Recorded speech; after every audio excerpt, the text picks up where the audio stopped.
Cuán firme cimiento se ha dado a la fe. A través de la Biblia, un análisis de la Biblia libro por libro que le ayudará a crecer espiritualmente. Estos estudios fueron diseñados por el Dr. J. Vernon McGee. Acompáñenos en este fascinante recorrido a través de la Biblia. La palabra de Dios. ¿Usted ora con otros creyentes? Quizás en la reunión de oración de su iglesia o en su grupo pequeño. ¿Sabía usted que este tipo de oración colectiva es algo poderoso? Dios usa nuestra oración unánime. Veremos eso hoy en nuestro estudio en Hechos capítulo 16. Dios usó una reunión de oración realizada por un grupo de mujeres que se reunieron a la orilla de un río para cambiar la dirección de la iglesia del primer siglo. Veremos que fue al mismo tiempo que Pablo y sus compañeros evangelistas cambiaron de dirección después que el Espíritu Santo les dijo que no viajaran hacia el sur de Asia Menor, ni al norte hacia Bitinia, sino que cambiaron de dirección y fueron a Europa. Vaya, este fue un cambio significativo y de alguna manera Dios usó la oración para realizarlo. Y también quiero animarles a que si desean seguir profundizando en su estudio del libro de Hechos, los recursos destacados de este mes son para usted. Visite a través de la biblia.org/especial, donde encontrará 2 recursos escritos por el Dr. McGee. El primero, el comentario de Hechos, y también una descarga gratuita del librito ¿Qué realmente sucedió en el día de Pentecostés? Visite a través de la biblia.org/especial para más detalles y usted poder aprovechar este recurso del mes. Oremos para iniciar. Padre Celestial, así como tu Espíritu Santo dirigió a los apóstoles, así también te pedimos que nos dirijas a nosotros en el estudio de tu palabra. En el nombre de Jesús oramos. Amén. Continuamos hoy nuestro estudio en el capítulo 16 de los Hechos de los Apóstoles. Y en nuestro programa anterior comenzamos a considerar el segundo viaje del apóstol Pablo. Y decíamos que Pablo se gozó de un gran ministerio en Galacia. No solamente visitó las iglesias que habían sido fundadas la primera vez, sino que multitudes en otros lugares se estaban convirtiendo a Cristo. Nuevas iglesias tuvieron que ser fundadas como resultado de este aumento en número que hubo cada día. Hoy vamos a considerar la visita de Pablo a Filipos. Y comenzaremos leyendo el versículo 6 de este capítulo 16 de los Hechos. Y atravesando Frigia y la provincia de Galacia, les fue prohibido por el Espíritu Santo hablar la palabra en Asia. Galacia incluye toda esta región. Opinamos que Pablo pasó desde aquí al norte del país. La provincia de Asia queda más al sur, donde está la ciudad de Éfeso. El hecho es que Éfeso era la principal ciudad de la provincia de Asia. Teniendo intenciones de ir hacia el sur de Asia, Pablo pensaba dar una vuelta y pasar por Asia Menor. Esta era una región sumamente poblada en aquel entonces, y en verdad era el centro de la cultura griega. Esta era una gran región comercial, un centro político y un centro académico de gran importancia. Y Pablo esperaba dar una gran vuelta pasando por el país de Galacia, luego por Frigia, más tarde hacia el sur, a la provincia de Asia, y luego de vuelta nuevamente a Antioquía para dar un informe a la iglesia allí. Pero el Espíritu de Dios pensaba en otra cosa, y se nos dice que les fue prohibido por el Espíritu Santo hablar la palabra en Asia. Ahora, esto en verdad es asombroso, ¿no le parece, amigo oyente? Fíjese usted, Pablo quería ir hasta allí y el Espíritu de Dios había expresado que quería que la palabra fuera promulgada. Pero el mismo Espíritu le indicó a Pablo que quería que estuviera en un lugar diferente en aquella oportunidad. Por tanto, Pablo naturalmente cree que si no puede ir hacia el sur, irá al norte. Bitinia quedaba en el norte, junto al Mar Negro. Había una gran concentración de hebreos en esa región y era un centro de población bastante grande. Esta región hoy en día queda en Turquía. Veamos ahora el versículo 7 de este capítulo 16 de los Hechos. Y cuando llegaron a Misia, intentaron ir a Bitinia, pero el Espíritu no se lo permitió. El Espíritu de Dios les prohibió ir al sur, a la provincia de Asia. Y luego, el mismo Espíritu de Dios tampoco les permitió ir al norte hasta Bitinia. Han venido desde el oriente. Y ahora, ¿a dónde irán? Bueno, queda una sola dirección, y es hacia el occidente. Por tanto, Pablo siguió caminando hacia el occidente hasta que llegó a Troas. Tuvo que detenerse allí porque de allí le era necesario abordar un barco para poder proseguir. Pablo no podía imaginarse lo que iba a hacer ni a dónde iba desde ese punto. Leamos el versículo 8. Y pasando junto a Misia, descendieron a Troas. Creemos que si hubiéramos conocido a Pablo durante el tiempo de su parada temporal en Troas, podríamos haberle preguntado: Pablo, ¿a dónde vas? Y estamos seguros que nos habría contestado que no sabía a dónde iba. El Espíritu de Dios le estaba guiando y allí en Troas, Pablo simplemente esperaba. Se necesitará un movimiento poderoso para lograr que Pablo salga de Asia y que vaya a Europa. Continuemos ahora leyendo el versículo 9 de este capítulo 16 de los Hechos. Y se le mostró a Pablo una visión de noche. Un varón macedonio estaba en pie, rogándole y diciendo: pasa a Macedonia y ayúdanos. Este es el llamamiento de Pablo a Macedonia. Ahora, Macedonia queda al otro lado del mar Egeo en Europa continental. Pablo estaba en Asia. El Evangelio pasará de Asia a Europa. Vemos que ahora el Espíritu de Dios le está dirigiendo hacia esa región. No sabemos por qué Pablo fue dirigido hacia Europa. No comprendemos por qué no fue dirigido hacia el oriente, a un país como la China, por ejemplo. Todo lo que sabemos es que el Espíritu de Dios le dirigió hacia el occidente, a Europa. Y damos muchas gracias a Dios por el hecho de que esta fue la dirección que tomó. Hablando sobre este mismo asunto, dice el autor de estos estudios bíblicos, el Dr. J. Vernon McGee, que en aquel entonces sus antepasados por un lado de la familia vagaban en los bosques de Alemania. Eran paganos y perversos, y adoraban toda clase de ídolos y se entregaban a la idolatría. De modo que, doy gracias a Dios, dice el Dr. McGee, que el Evangelio fue a Europa para alcanzar a los que allí habitaban. Ahora es posible que usted, amigo oyente, se sonría porque cree que es interesante que los antepasados de este hombre de Dios, el Dr. J. Vernon McGee, eran así. Pero permítanos decirle, amigo oyente, que quizás sus propios antepasados vivían en la cueva de al lado. Bien podrían haber sido tan viles y tan bajos como ellos. De modo que debemos dar gracias a Dios que el Evangelio pasó a Europa. Todo lo que podemos hacer es admirarnos del tremendo significado de aquel gran paso a Europa. Bien, leamos ahora el versículo 10 de este capítulo 16 de los Hechos. Cuando vio la visión, enseguida procuramos partir para Macedonia, dando por cierto que Dios nos llamaba para que les anunciásemos el Evangelio. Ahora, ¿quiénes son los que se incluyen aquí en este cambio de persona? Aquí donde dice que Dios nos llamaba para que les anunciásemos el Evangelio. Nótese el cambio de la tercera persona del plural, ellos, en el versículo 8, a la primera persona del plural, nos, en este versículo 10 aquí. Es que ahora el Dr. Lucas, el escritor de este libro, se ha asociado con este conjunto. Ahora ya son un cuarteto. En verdad es posible que hubiera otros también que les acompañaban, pero ahora tenemos por lo menos a un cuarteto que podemos identificar. Ellos son Pablo, Silas, Timoteo y el Dr. Lucas. Esta es una verdadera delegación la que pasó a Europa. Ahora el versículo 11 nos dice: zarpando pues de Troas, vinimos con rumbo directo a Samotracia y el día siguiente a Neápolis. Neápolis queda un poquito al interior de la costa. Continuemos con el versículo 12.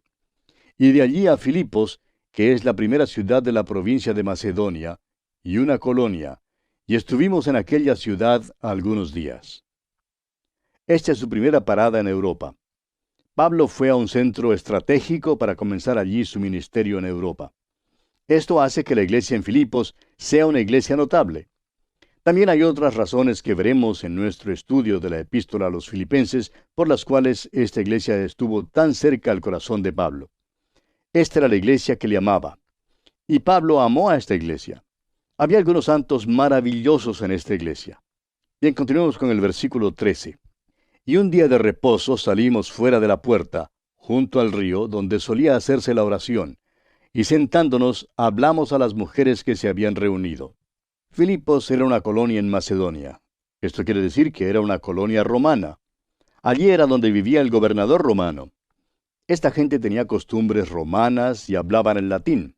Ahora notemos que apenas afuera de la ciudad, junto al río, se celebraba el culto de oración. Nos preguntamos si ese culto de oración no tuvo algo que ver con la llegada del apóstol Pablo a Europa y con la visión del varón macedonio. En verdad nos damos cuenta que es una mujer llamada Lidia la que dirigía este culto de oración. Leamos el versículo 14 de este capítulo 16 de los Hechos.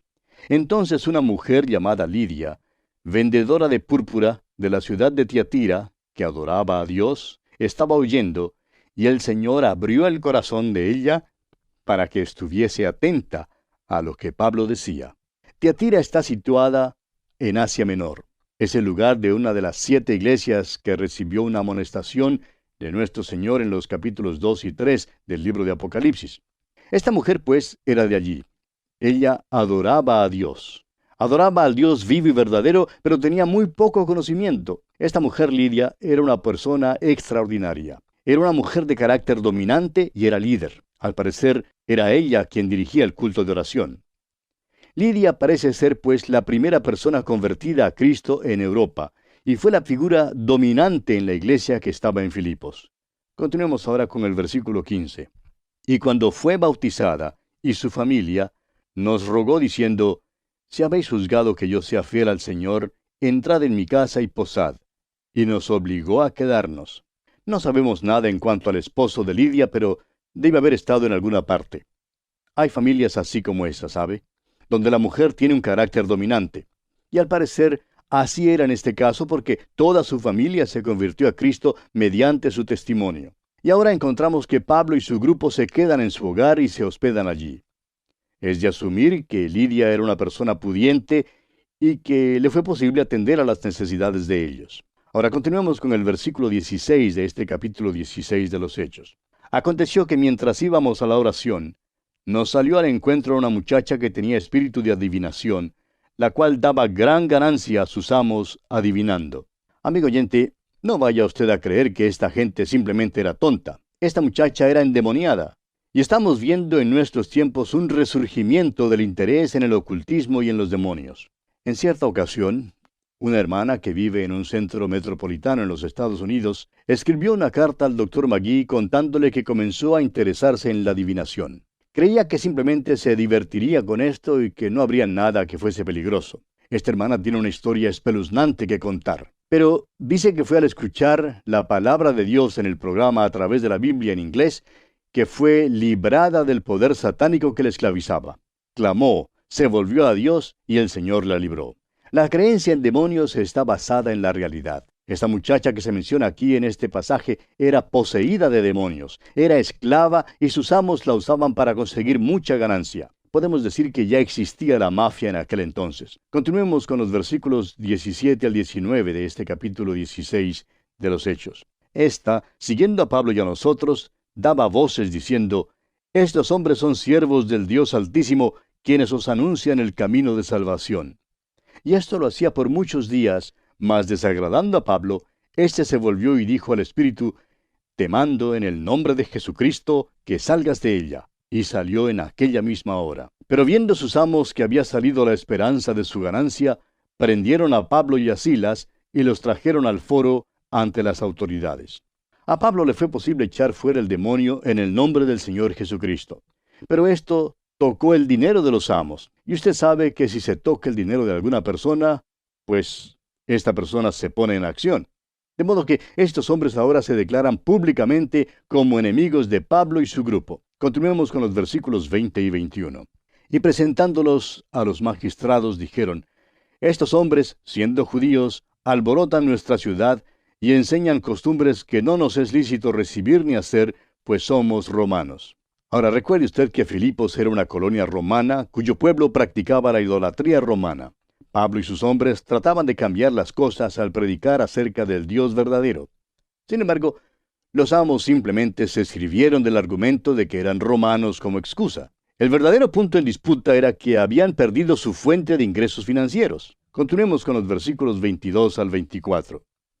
Y se agolpó el pueblo contra ellos, y los magistrados, rasgándoles las ropas, ordenaron azotarles con varas. Después de haberles azotado mucho, los echaron en la cárcel, mandando al carcelero que los guardase con seguridad.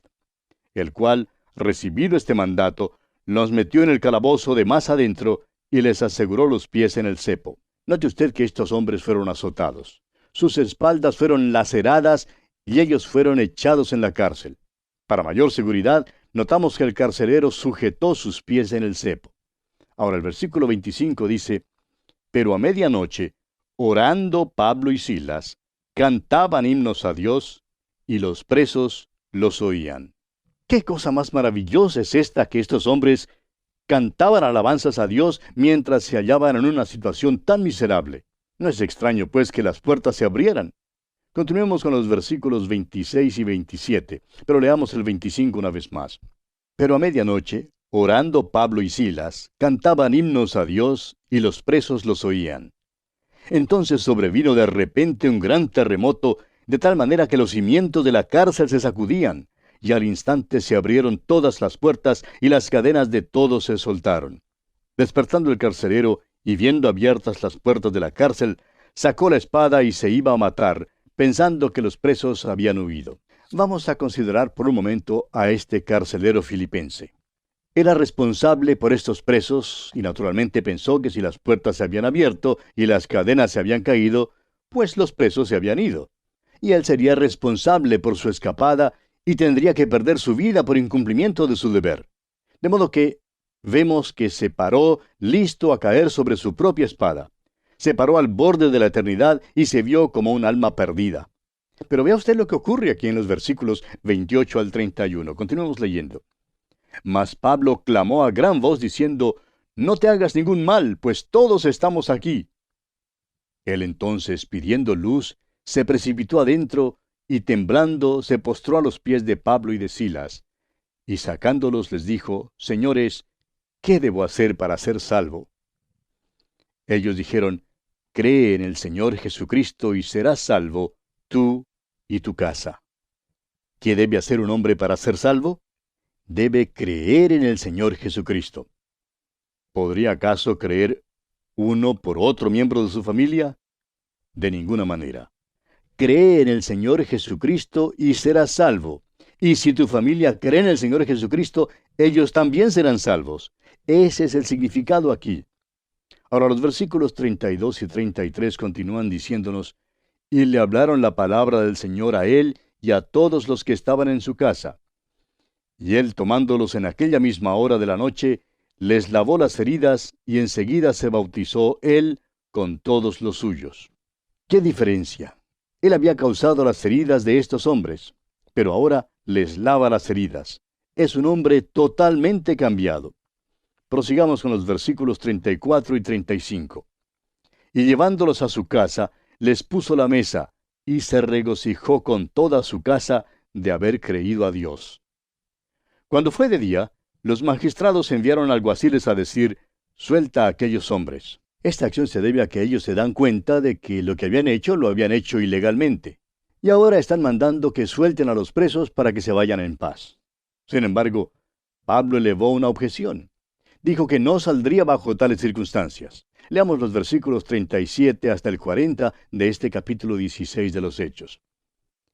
Pero Pablo les dijo, después de azotarnos públicamente sin sentencia judicial, siendo ciudadanos romanos, nos echaron en la cárcel y ahora nos echan encubiertamente. No, por cierto, sino vengan ellos mismos a sacarnos. Y los alguaciles hicieron saber estas palabras a los magistrados, los cuales tuvieron miedo al oír que eran romanos.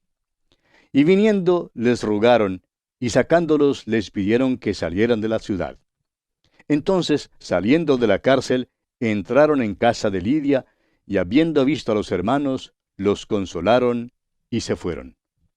Note usted que Pablo objeta al hecho de que estos magistrados quieren sacarles encubiertamente, después de haberles azotado públicamente sin sentencia judicial, a pesar de ser ciudadanos romanos, lo cual era ilegal. Por eso dice, no, Señor, yo no me voy en esta forma, yo soy ciudadano romano. Y entonces, al oír esto, los magistrados, dice aquí el versículo 38, tuvieron miedo al oír que eran romanos. De modo que decidieron venir y les rogaron que salieran y se fueran de la ciudad. Ellos entonces, saliendo de la cárcel, entraron en la casa de Lidia y después de ver a los hermanos, los consolaron y se fueron. Y así, amigo oyente, concluye el capítulo 16 de este libro de los Hechos de los Apóstoles. Llegamos ahora al capítulo 17. Y tenemos en este capítulo la continuación del segundo viaje misionero de Pablo. Estamos acompañando a Pablo en su segundo viaje misionero. Vimos en el capítulo 16 que Pablo había entrado por primera vez al continente europeo, lo cual constituyó un paso memorable, significativo y revolucionario. Llevó el Evangelio a los antepasados de muchos de nosotros. Ahora, no podemos alegar ser superiores a otros. En realidad, Dios escoge lo débil del mundo simplemente para dejar saber al mundo que todo lo que Él hace es a causa de su soberana gracia y no a causa de ningún mérito humano. Le damos gracias a Dios por enviar el Evangelio a Europa. Vimos que Pablo fue primero a la ciudad de Filipo y que allí le trataron mal. Sin embargo, en aquel pueblo se pudo establecer una pequeña iglesia. Cuando estudiemos la epístola que Pablo escribió a esa iglesia, notaremos que era la iglesia más cercana al corazón del apóstol Pablo que cualquier otra iglesia o cualquier otro grupo de creyentes. Y ahora pues, prosigue su viaje misionero. Esperamos que usted esté siguiendo en su mapa como le hemos sugerido. Y notará que Pablo va a Tesalónica, todavía viajando hacia el oeste a Macedonia. Tesalónica será pues su próxima parada importante en su actividad misionera. Comencemos leyendo el versículo 1 de este capítulo 17 de los Hechos. Pasando por Anfípolis y Apolonia, llegaron a Tesalónica, donde había una sinagoga de los judíos. Ahora ya hemos notado esto. Pablo acostumbraba a usar la sinagoga como una plataforma de lanzamiento, por decirlo así, para introducirse a la vida de la ciudad o de la comunidad. Esto le conducía a relacionarse con los judíos devotos de la ciudad y algunos de esos judíos creerían. Nunca sucedió que todos creyeron, pero siempre hubo algunos que creyeron. El hecho es que la mayoría de ellos le rechazaría, y esto le abriría el camino a los gentiles. Luego, algunos de los gentiles también creerían, y esta es la manera como una iglesia se establecía, una iglesia local integrada por judíos y gentiles. Ahora, Anfípolis también era la llamada Nueve Caminos, y este nombre sugiere una importancia estratégica y comercial. La mayoría de las ciudades se edifican sobre el modelo de un cuadro, pero esta ciudad había sido edificada como una casa redonda y el muro alrededor de ella era también redondo. Anfípolis, pues, era una estación importante en la Vía Ignacia, un camino romano que era la vía pública prominente por aquella región. En este camino, el Esponto quedaba a unos 800 kilómetros de Dyrrachum, en el mar Adriático. Esta sería la carretera por la cual pasaba el ejército romano. Por esta ruta viajaban también los comerciantes. Y ahora vienen algunos misioneros que van de camino a Tesalónica. Apolonia era otro pueblo importante en esta misma Vía Ignacia. Pero vamos a detenernos aquí por hoy, amigo oyente, porque nuestro tiempo una vez más ha tocado ya a su fin. Que Dios le bendiga muy ricamente. Muchas gracias al maestro Samuel Montoya por guiarnos durante este estudio. Mañana, si Dios lo permite, veremos que el Evangelio cruza la línea entre Asia y Europa. Será un interesante estudio y tenemos un asiento reservado para usted en el autobús bíblico. ¿Fue de ayuda para usted el estudio de hoy? ¿Desea enviarnos algún comentario de lo que ha estado escuchando? Entonces escríbanos, no espere más. Nuestro correo electrónico es atv@transmundial.org. atv@transmundial.org. Si desea recibir las notas y bosquejos de lo que estamos estudiando, suscríbase gratis en nuestra página en internet a través de la Biblia.org/notas. A través de la Biblia.org/notas.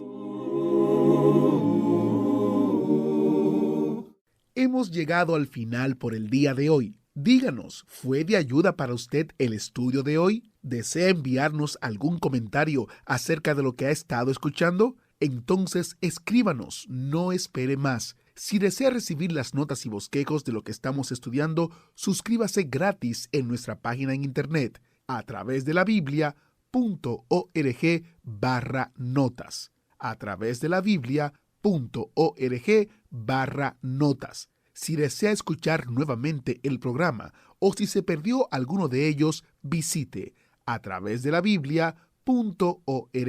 Repito, a través de la Biblia.org o escriba al correo electrónico atv@transmundial.org. atv@transmundial.org, a través de la Biblia.